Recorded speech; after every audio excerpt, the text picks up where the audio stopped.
You are watching KTN News.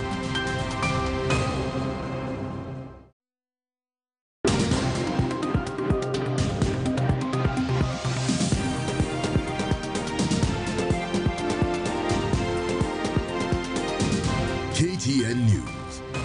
Get the whole story.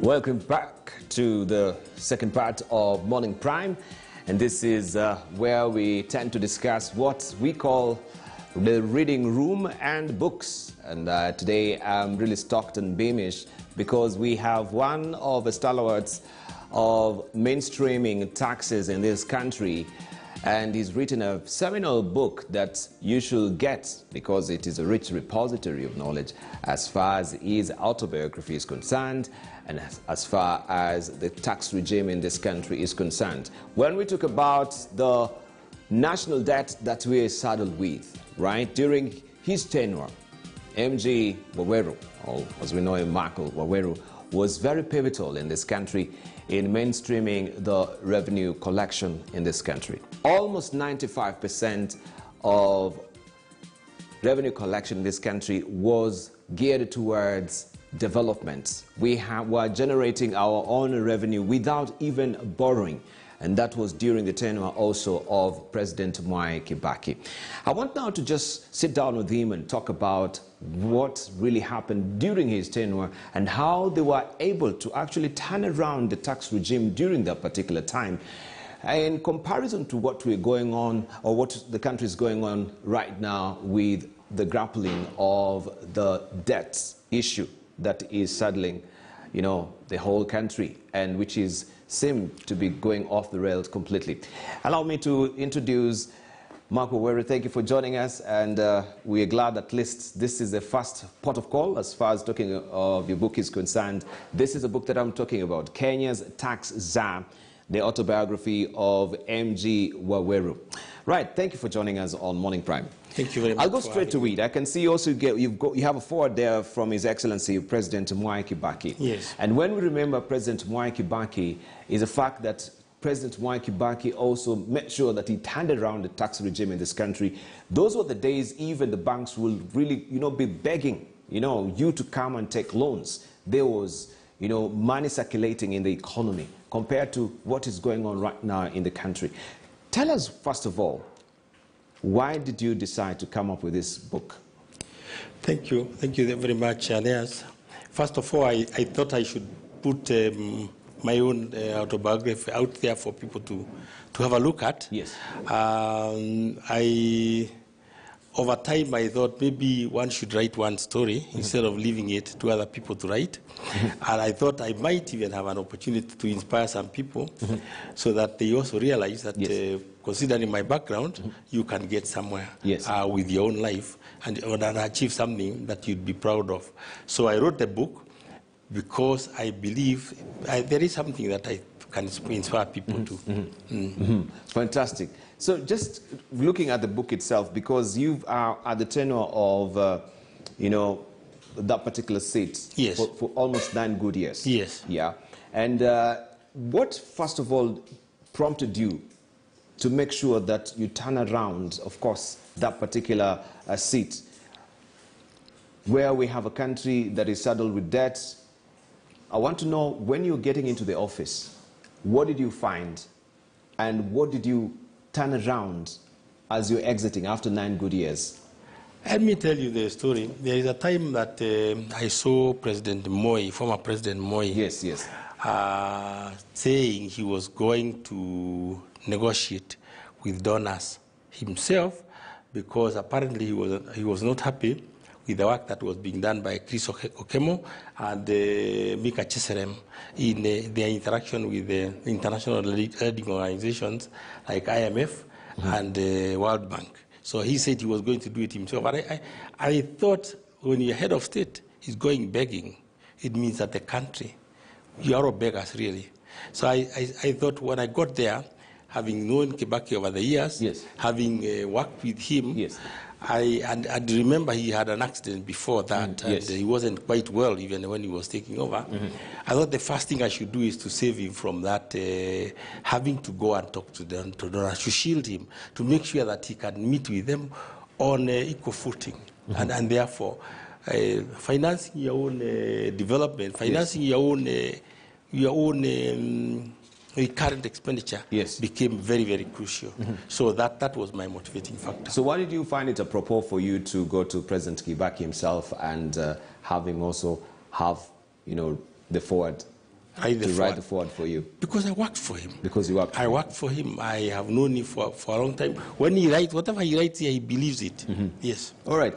I was particularly interested in financing democracy. Let's just jump that, because even as we're heading towards general election, I think that's a very pivotal page that we should go to and talk about financing democracy in light of what is happening right now. And you say that Mwai Kibaki's rise to the presidency was a classic illustration of the popular adage, the third time's a charm. Kibaki, of course, was born in 1931, first joined elective politics in 1963 when he won an election and became the Member of Parliament for Donholm constituency. I want just to gravitate deeper. I had highlighted that. And just speak out on where you were saying, here's that particular page. Yeah, you had made monetary contributions to Kibaki's 1992 and 1997 presidential campaign and 2002. Will be no different, or so I assumed. I reached out to the campaign team, which gave me a date on Friday 29th, 2000 to make our donation of 200,000 as Finsoft Consulting. I still remember the date. We were scheduled to meet Kibaki because we woke up to news of a bombing at the Israeli on the Paradise Hotel in Kikambala the day before. When you talk about financing democracy, and this is what also we are grappling with the IBC when it comes to capping campaign financing sources. People might link, when you see this, people might link this particular contribution to maybe the appointment of Waweru as the Commissioner General, because you were generous then. And I'm tend to believe who are people who are bankrolling me, maybe it's our time that also I should give them, positions in government. The intention was, the intention of financing or contributing to the election of Mwai Kibaki wasn't to get a job. We believed in him. We believed he was going he was the right person for the country at that time. And you must put your money where your mouth is. So I believe that Kibaki was going to do the right thing for Kenya, and I decided I was going to make a contribution. I had done that the previous time, and this time myself and Steve Kinodia, who was my partner at Finsoft Consulting, decided to make that contribution on that particular time. So it was not looking forward, perhaps if you garner the presidency, then I'll be able to get, even if it's not Commissioner General, a very good position in the apparatus of government. That was not the motivation. No. In fact, if you read further, you'll find that after the campaign, after the elections, I was trying to go back to school. And then Solomon Karanja is the one who told me, no, you can't go back to school. I mean, not Solomon, Professor Wanjohi. He told me, you can't have spent so much time on this, and then you leave. Who is going to deliver the manifesto you have been talking about? So that's how I didn't go back to university, and then they put me in this place. All right. Can I? Yes. Right. I want just to ask you, I'll give you, I'm organizing that, at least you'll get something to select with us as well. I just wanted to know, first of all, and we talk about the pivotal issue, and now that I have an opportunity to sit down with you as a Commissioner General, and looking at the debt crisis we are in as a country. Vis-a-vis to your tenure. Where did the rain start beating us? What are we not doing right? How come we're in this morass, and how can we get out of it? First of all, I think you need to generate enough revenue from your own sources, from your own taxes. Debt per se is not bad, as long as you are able to repay it. as long as you achieve your debt to GDP ratio in accordance with the law. Right now, I think we have passed that, so we must stop borrowing until we get to an equilibrium, yes, where you have borrowed within the limits, and therefore, key thing now is to generate as much revenue from whatever sources as possible, so that the ratio of debt to GDP get reduced. But it seems that we've exhausted internally in terms of one-source revenue as a country. That's why we are going outside. So when you say that we should stop, and we can see also the government right now is looking forward for another Eurobond as well. We're in that cycle. We cannot really stop. Where will be the other source of revenue other than raising taxes, which is so exorbitantly affecting, Kenyans? First of all, I don't think that the tax rates are very high. I think they are proper. I think they should not be increased. I don't think they are should. Proper. Yeah, I think they're compared to other countries. I think we are some of the highly taxed. Each country has its own. It has got its own issues. Yes. For example, people say that the Nordic countries, they provide all the services. You go to hospital, you'll be treated for free. School is free. Housing is free, yes, I suppose.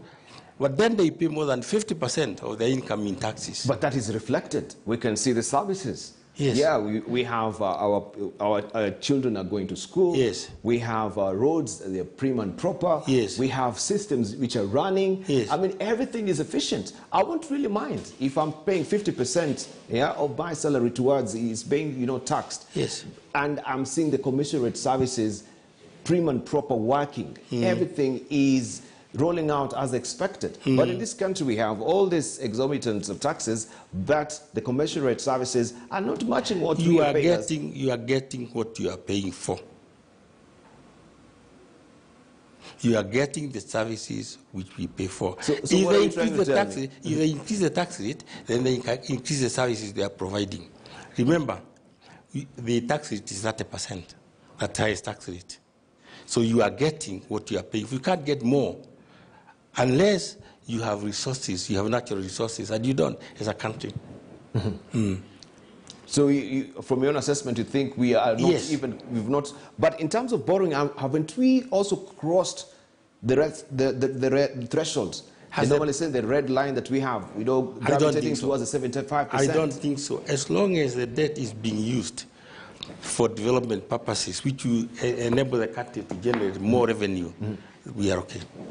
So we are okay as a country? I think so. Okay.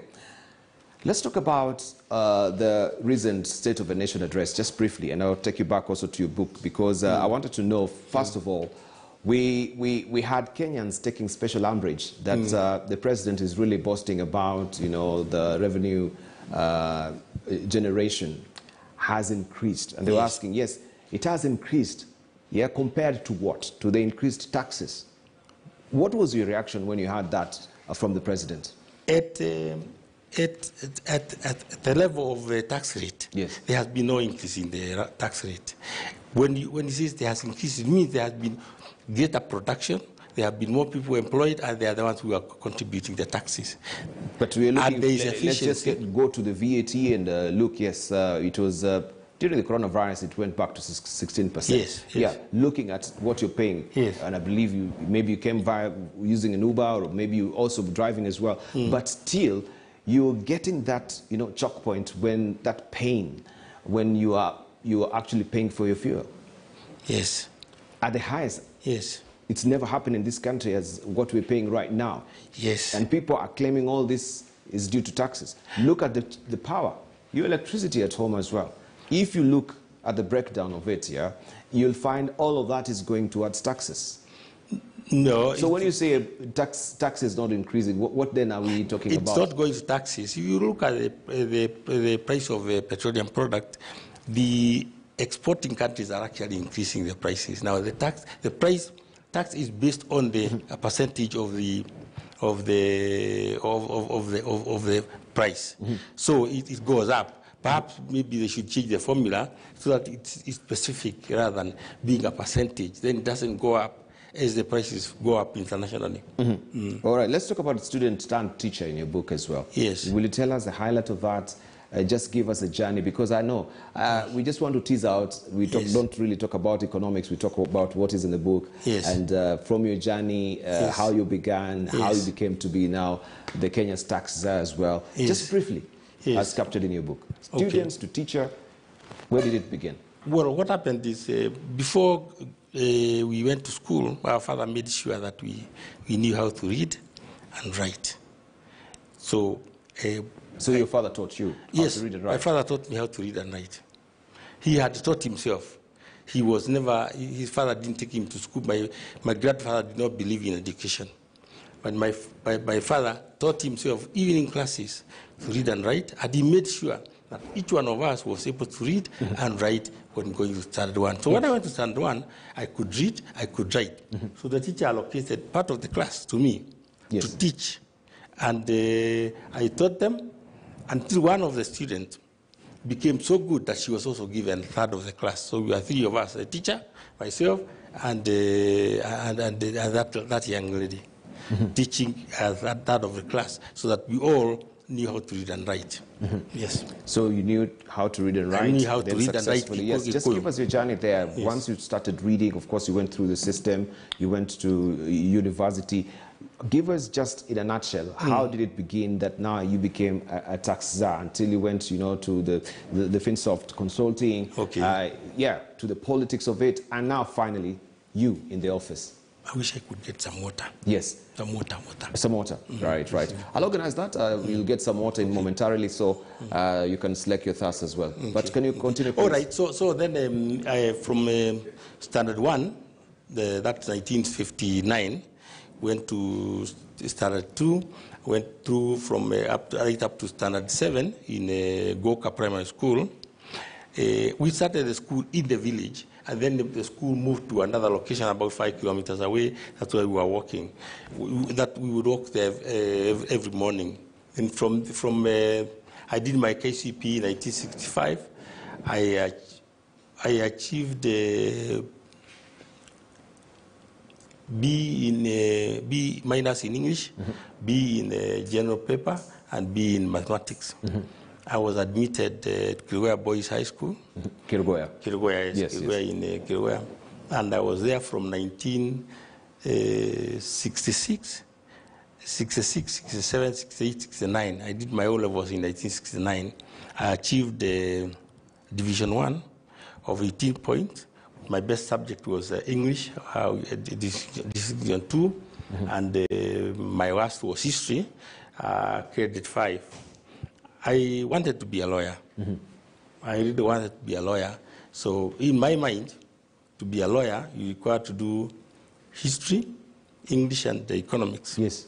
I had applied to go to Alliance High School. I had even gone for an interview there. But then when I went to check what they were offering me, I was told by the headmaster, then he was called Mr. Sanders, that they were taking me for English, CRE, and geography. And there's one subject there that I did not want to do at all, that CRE. So I stormed out of his office. I got into a bus from Kikuyu, came to Machakos, the bus stop. And when I got out, there was a bus going to Machakos. I entered it. And I went to Machakos. I found Mr. Omondi. Omondi was the headmaster of the school. I asked him, I went to see him. I told him this was my first choice. I don't see your name here. He looked at his records. I don't see your name. How come? I said, I don't know what happened with my application, but this was my first choice. So I walked out of that place with an admission to do English, history, and economics. Yes. Right. All right. If you're joining us, I'm holding court this morning with Michael Waweru, MG Waweru, who is the former Commissioner General at the Kenya Revenue Authority, and he's written this seminal book. This is Kenya's Tax Czar, which we're trying to unpack, and just to get a bit of his life. This is an autobiography of MG. If you may remember, he is the one who came up with the mantra, kulipa ushuru ni kujitegemea. Kulipa ushuru ni kujitegemea. And this has been forwarded by His Excellency President Mwai Kibaki, whom he was working under during his regime. And of course, we know the turnaround that we had in that particular sector, where we in the country, we were financing all our projects, at least 95% of it from our own revenue that was generated domestically. But looking at what is happening currently is a different kettle of fish. But Michael thinks that, yes, we're still within the safe zone. We've not really blown it. But he says now we should stop borrowing completely. We should stop borrowing completely. We should stop borrowing completely and generate more revenue, be more efficient. How do we do that? How do we generate more revenue? Because it seems also, the authority is really running out of its debt on generating more revenue. I think there's a lot of money. There's a lot of money that is being left out there. The Kenya Revenue Authority needs to be more efficient. All the revenue-generating organs of government need to be more efficient to make sure that they clean up and collect all the revenue. Right. I think there's a lot that there's a lot. Let me just ask you and hack you back to your time as well. Yes. We have the informal sector. Largely, when we talk about the jewel sector, yes. And we know how they drive the economy in this country. But all the Czars, including of you, they've dismally failed on coming up with a module or a formula on how we can tax the informal sector. Yes. What has been the biggest headache on coming up with a proper formula on how you can actually tax them as well? Because we're talking about a country that is driven more also by the SMEs, right? The Juakali sector, they cannot really be accounted for as well. You don't have a very robust register on how many Juakalis, artisans we do have, people operating within that particular sector. What I'm saying is, how do we tap into that sector and generate revenue? I think the way to get them to tap into that is, first of all, make sure everybody prepares their financial statement and pay taxes. Secondly, if they are not able to write their records, you make sure that you have indirect taxation, VAT, customs duty. You make sure they pay, because then they are paying upfront. And then you can reduce the income tax level when you increase the VAT and the excise and the customs duties. And the customs duty as well. All right. But you largely agree that when did you and the next regime, where did we fail? We actually tried to increase to have a tax rate for them, but it wasn't successful. Because these are not people you live here tomorrow, you find them here. Yeah. They are here today, they are gone tomorrow. They mutate. And we were hoping they would grow and go into the formal sector. Yes. But they also, that has not really happened. And therefore, in terms of growth and generating more revenue, not then. So the best way, in my view, is indirect taxation. All right. Okay. The good, the bad, and the ugly in your book. Yes. Let's start with the good. Yes.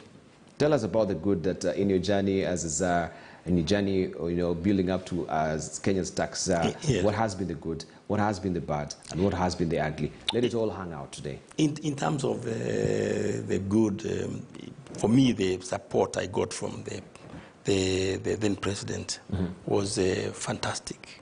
We had a lot of support from him, and we also had a lot of support from the Ministry of Finance. The bad, could justify? Yes, sure. What page are you flipping to? To go to. That is 138 on the good, the bad, and the ugly. 138, yes. Yeah, this is a book that you should grab a copy. It's a richer repository of knowledge if you want to learn about also how KRA is operating under or during the tenure of Michael Waweru. That is 138? Yes, 138. Here we are talking about my work as an auditor. KCB, for example, was one of my clients. And I think we did a very good job there. I think we had... KCB did a good job throughout the time, and it was making a lot of money.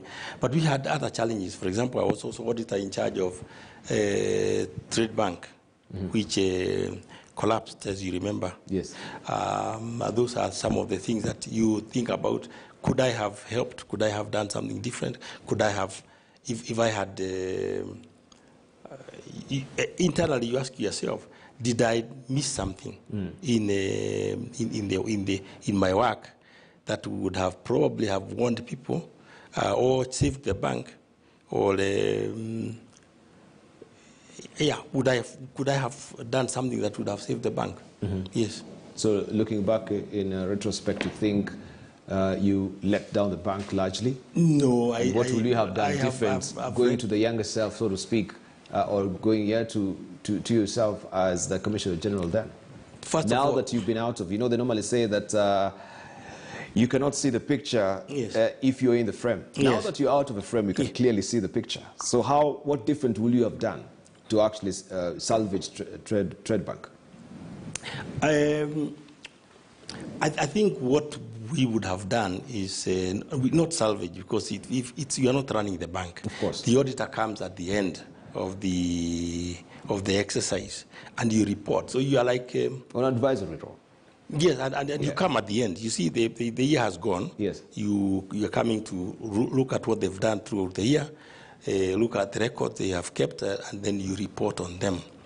Probably we would have spotted the rot, this going down of the organization earlier and reported.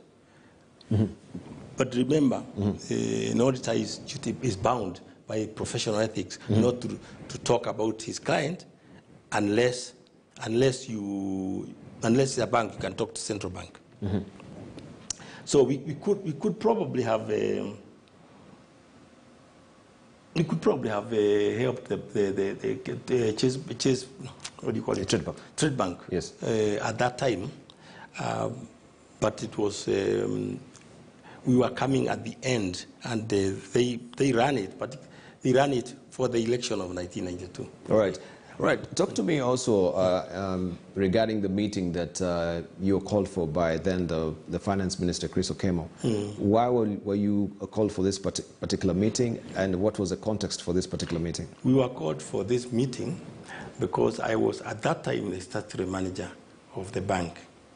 Statutory manager, in other words, had taken full control of the bank. All the assets of the bank were in my custody. And the committee then, it was a special investment committee, which has been set up by President Moi, wanted to discuss how to deal with these banks. I had become very attached to the bank, and I really wanted to make sure that the bank continues. And I put up spirited campaign, and I gave them a report showing it could be turned around. I still believe it could have probably have been turned around. But the committee itself decided, no, let's liquidate these banks, and then that was the last of it. I left.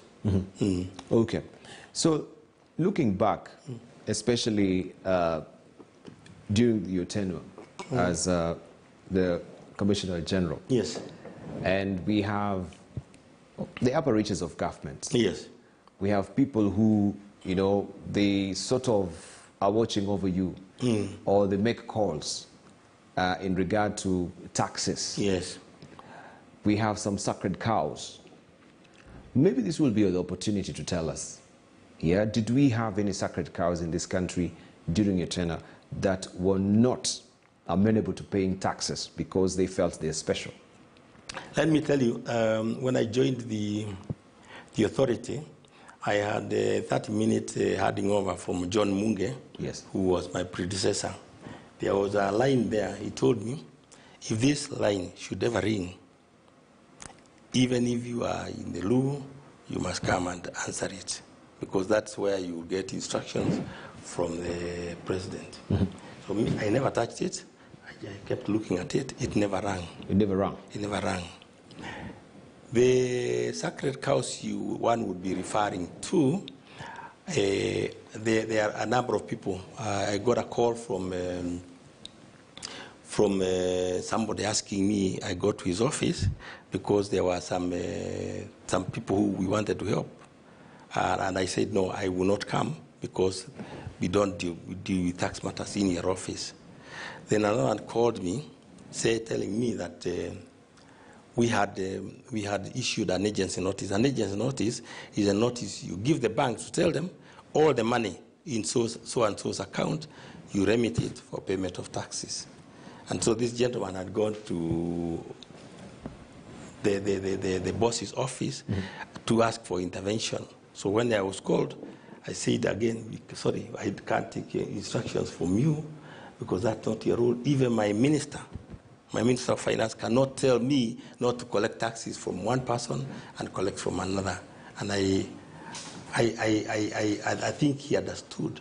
But you needed to be, first of all, to know what you are doing, and to secondly, be strong enough to say no. If you are weak and you are pushed around, you are left holding the baby.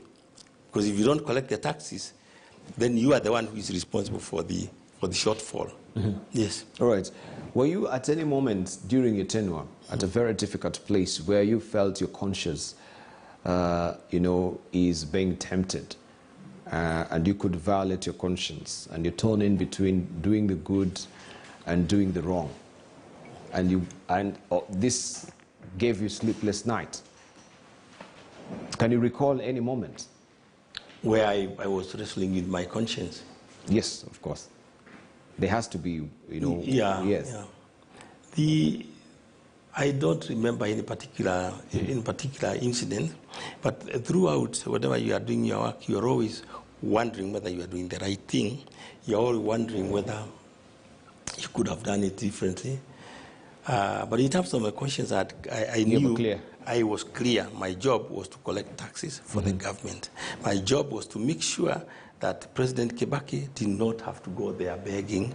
My job was to make sure that we collected 95% of 100% of whatever required to do. But we ended up doing about 95%, which was pretty good. All right. Yes. So President Uhuru Kenyatta is going out with the pail in the hand, begging for, and looking for money, looking for grants. Would you point out to a very poor KRA revenue collection? Will you point it towards our own failure in terms of revenue generation? I won't accuse KRA of not doing its job. What I would say is every country borrows. You borrow. You are not able to do all your development from your own resources. So the government probably has decided, and there is a debt ceiling, probably has decided it wants to do the infrastructure. The key thing is this: is that money being used for the purpose it is supposed to? Because if it is, then it's going to help the country generate more revenue and to pay the loans that you are borrowing. So the key thing is the use of the money. The use of money. The use of the money, yeah. Okay. The way we treat, our business community. Yes. As KRA. Yes. We've had recent cases of Kiroshe. We've had cases of other businesses being affected. KRA coming down on them very hard. Yes. Because they're not really paying their taxes at the end of the day. But that interface between KRA and the public, especially the business community, has not been very, very cordial. I wonder, why do we still have the face of a Simba roaring down on the business community up to today? Whenever we see any text from KRA, it is very commanding. It is not friendly. From your regime, do you think let's not even focus on your regime during that particular time, but currently the way we treat our business community, because this is where also we get our taxes. How we handle them is also very important. Are you happy with what you see on television when we have, policemen coming to, and the KRA officials also really coming down to lock down some of these business premises? Let me explain this. The traditional model of dealing with the taxpayers, there is a triangle. At the bottom there, you have majority of us who comply with the law. Yes. And we know how to comply with the law, and we pay our taxes. Even if we don't know, we are earning salary, so it's all being collected. The next segment of that triangle are those people who would like to comply with the law, but they need assistance to comply with the law. At the very top, you have people who have decided they will not comply with the law. So the Revenue Authority's responsibility is to put pressure from top to bottom, push those guys who are at the top there to come below to be compliant with the law. At the very tip of that triangle is somebody who will never comply with the law. That, in accordance in the eyes of the Revenue Authority, is not a customer. That's an opponent. So the customers are below. This one, even if you took him out of the business, it really doesn't matter because he had decided he's not going to pay any taxes. He is of no value. He's like what? He's actually he's getting from the economy and paying nothing to the economy. So he's adding no value. So you deal with each one of the taxpayers differently. You cannot deal with a taxpayer who is compliant the same way with the one you have to chase in the street. You get me?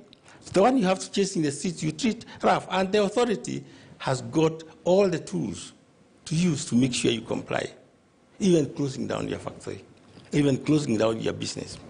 Even now, also stopping all the border, checkpoints to make sure that somebody does not really escape. That, like we see what KRA is currently doing. Yes. Okay. Yes. All right.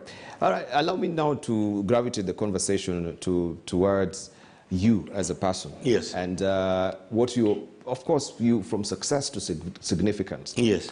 And I wanted to know, in terms of educating Kenyans when it comes to taxes. Yes. Do you think we are well lettered? We are well educated?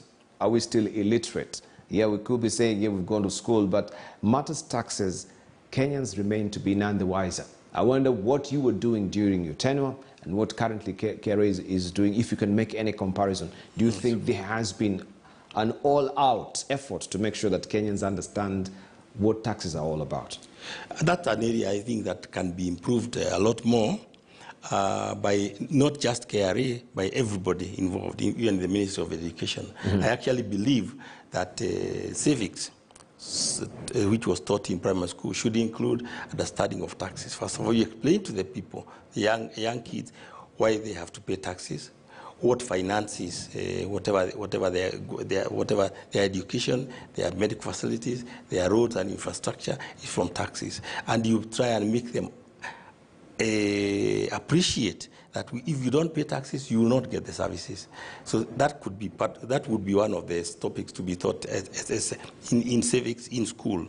Secondly, continuous taxpayer education is required, but it's very expensive. It's very expensive. Remember, you are trying to collect taxes at the least cost. So if you are going to collect a shilling and it costs you 90 cents, it is inefficient. It doesn't make any sense. It doesn't make sense. You want it to cost you 2 cents. So you want to minimize the cost of collecting the taxes, and hence, therefore, ensuring that the curriculum in school, primary school, high school, even university, there's a bit of taxation. There's a bit of good citizenship being taught. So that you appreciate you are not a leech just sucking from the economy and not contributing, is included so that everybody appreciates why where the services, where the taxes they are paying is going, and why they need to contribute to those taxes. All right, we are winding up as well. Yes, okay. And maybe we should be getting your final thoughts. Yes. But one thing that I wanted to know from you is the fact that we have also KRA officials who are so much embroiled in corruption. And corruption has been, the biggest impediment in making sure that we have a tight tax regime in this country. Yes. And all that was steamrolled from the officials within KRA, yes, in cahoots with so many business outside there, right from the customs yes, in Mombasa. Yes. Do you think we have been successful on that? In my time, we did a lot. If you look at the people who left the authority, more than 500 people, including commissioners, because of being involved in behavior which was not supportive of the ideals of the organization. That needs to continue. You need to continue to make sure there are no sacred cows in the organization. And you must be ruthless in dealing with corruption, removing them. We didn't take anybody to court. We just removed them.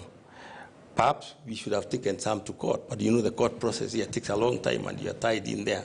But I think the Commissioner General and his board must make sure that they are ruthless in dealing with corrupt people. They are very, as you say, there are very many people. The opportunities are there.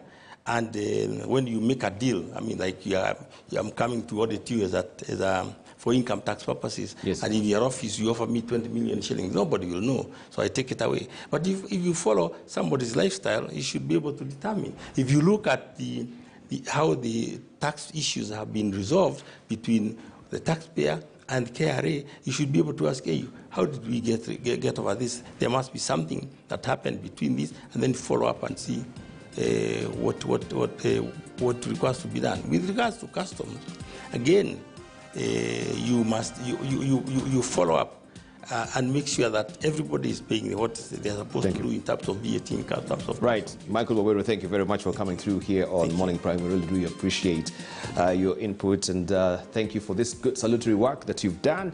This is a seminal work of Michael Waweru, Kenya's tax czar, the autobiography of MG Waweru, a very rich repository of knowledge for you. So don't founder in that sea of misinformation, all the knowledge that you want to know in regard to taxes, his life, and how he was able to turn, the tax regime in this country during the tenure of President Mwai Kibaki, where kulipa ushuru ni kujitegemea, and we're operating at 95% on source revenue here in the country domestically, where we didn't need to borrow from outside, was a good thing. Thank you very much for your valued company, and of course make sure you grab a copy of this particular book. You can find it in almost all the bookshops in the country nearest to you, so make sure you grab a copy and have a good read. Thank you for your valued